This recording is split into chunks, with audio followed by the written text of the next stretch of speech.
Saya makan kambing 3 kali seminggu, tapi kolesterol saya normal. Sementara keponakan saya yang jauh lebih muda, kolesterolnya tinggi. Kenapa? Karena dia selama puluhan tahun percaya mitos bahwa daging kambing bikin kolesterolnya naik. Padahal yang bikin dia sakit bukan kambingnya, tapi ada 3 musuh yang ada di dapur rumahnya sendiri. Hai, saya Kang FD. Tahun depan usia saya 60. Saya bukanlah dokter, tapi saya pernah sakit, lalu membaik dan dibuktikan hasil laboratorium.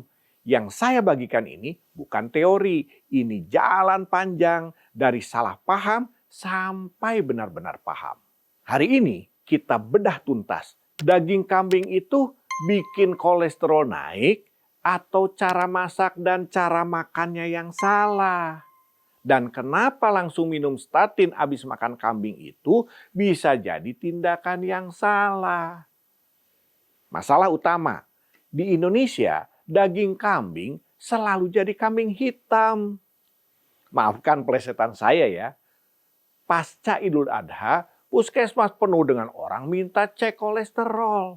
Padahal, coba ingat-ingat, apakah Anda makan kambing tok alias makan kambing doang atau dengan nasi putih, kerupuk, gorengan, dan es teh manis? Nah, ini perumpamaan gampangnya. Daging kambing itu seperti kayu bakar bersih, aman, wangi, dan bermanfaat. Tapi kalau dimasak pakai minyak goreng yang berulang-ulang dipakai, ditambah gula berlebihan, itu seperti kayu bersih dicampur sampah plastik. Apinya jadi hitam dan asapnya berubah jadi racun. Jadi yang bikin kolesterol naik itu bukan kayunya, tapi asap racun dari sampah yang ikut terbakar. Sampai sini paham ya? Fakta ilmiah yang jarang dikasih tahu. Tubuh kita itu pabrik kolesterol itu sendiri. Liver atau hati kita bikin sekitar 70-80% kolesterol darah. Makanan berkolesterol seperti kambing, telur, udang cuma berkontribusi kecil. Kalau Anda makan yang mengandung kolesterol, tubuh Anda akan mengurangi produksi sendiri sebagai kompensasi.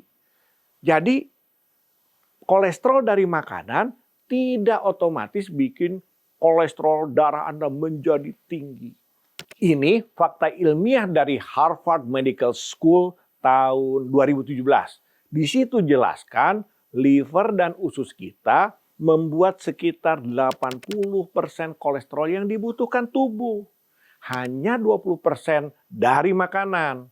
Kalau kita makan makanan yang mengandung kolesterol, liver kita tinggal mengurangi produksinya sendiri.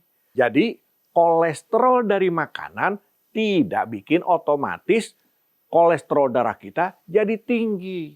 Lalu, kenapa banyak orang habis makan kambing, trigliseridanya melonjak atau merasakan seperti lehernya terkunci lah, badan gak enak lah, karena mereka makan kambing plus nasi putih segunung, plus gorengan, plus es teh manis. Kombinasi itu bikin bom inflamasi. Bukan salah kambingnya. 3M, musuh metabolik manusia. Apaan tuh Kang? Sebut saja mereka gula tinggi, yaitu dari nasi, tepung, minuman manis. Kemudian minyak rusak yang digoreng berulang kali. Inflamasi hasil pertemuan gula dan lemak atau protein.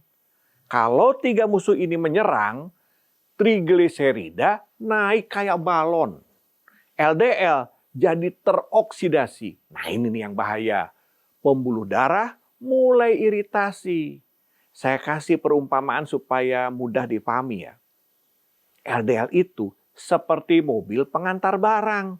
Kalau sehat, jalannya mulus. Tapi kalau kena inflamasi, jalannya rusak. Mobilnya tambah banyak, macet. Yang salah bukan mobilnya, tapi jalannya. Jadi yang berbahaya itu bukan LDL tinggi, tapi LDL yang teroksidasi. Dan oksidasi dipicu oleh gula dan minyak yang rusak. Cara masak dan cara makan yang benar. Kunci pertama, cara masak. Yang aman dulu ya, sate tanpa gula berlebih. Jadi kalau pakai kecap, kurangin.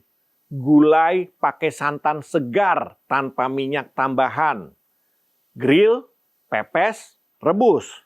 Hindari minyak goreng berulang. Bumbu instan tinggi gula. Margarin. Kunci kedua, cara makan. Saya kasih trik ya. Makan sayur dulu. Itu seperti menyapu jalan sebelum mobilnya lewat. Serat dari sayur akan nangkap lemak dan gula. Jadi tidak meledak di darah kita. Kombinasi ideal, daging kambing plus sayur hijau plus sambal segar. Bukan yang pakai gula banyak ya. Tanpa nasi putih atau kalau perlu nasi ambil 2-3 sendok aja. Sekarang kita masuk ke bagian kontroversial. Statin bukan solusi pertama. Saya tahu ini sensitif. Ada pasien yang memang butuh statin, terutama yang sudah pernah serangan jantung atau stroke.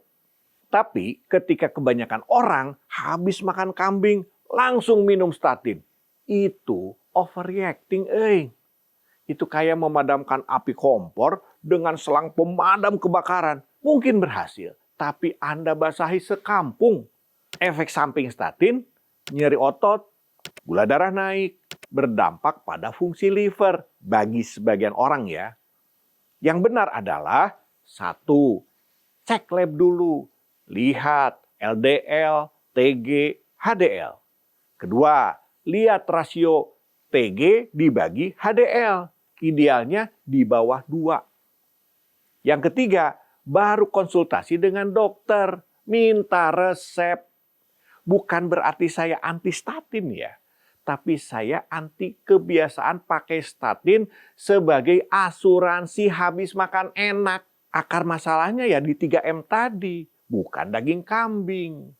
Solusi praktis jika kolesterol dan trigliserida sudah tinggi. Saya kasih 5 langkah nyata yang saya lakukan. 1. Stop gula dan karbo olahan, nasi putih, mie, roti, minuman manis minimal 2 minggu. Yang kedua, intermittent fasting 12-16 jam. Ini ampuh nurunin trigliserida. Yang ketiga, lemak sehat, alpukat, ikan, extra virgin olive oil. Yang keempat, jalan kaki 30 menit setiap hari, boleh berenang, plank, lakukan incline treadmill atau squat. Yang kelima, tidur cukup dan kelola stres. Karena kurang tidur akan mengakibatkan inflamasi naik. Ingat, ini bukan diet ekstrim. Ini perubahan gaya hidup kita. Dan saya buktikan dengan hasil lab, kolesterol total normal, trigliserida turun, HDL naik. Jadi kesimpulannya gini, daging kambing bukan musuh. Musuh sebenarnya adalah 3M, musuh metabolik manusia, gula tinggi, minyak rusak, inflamasi. Dan langsung minum statin itu bukan solusi instan, apalagi tanpa cek lab, tanpa resep dokter. Saya Freddy Darmawan, hampir 60 tahun, makan kambing tetap sehat dan buktikan lewat lab saya. Anda juga bisa. Kalau video ini bermanfaat, subscribe dulu, like, dan komen. Saya berhenti salahkan kambing. Share ke teman-teman yang masih takut makan kambing. Sampai jumpa di episode berikutnya.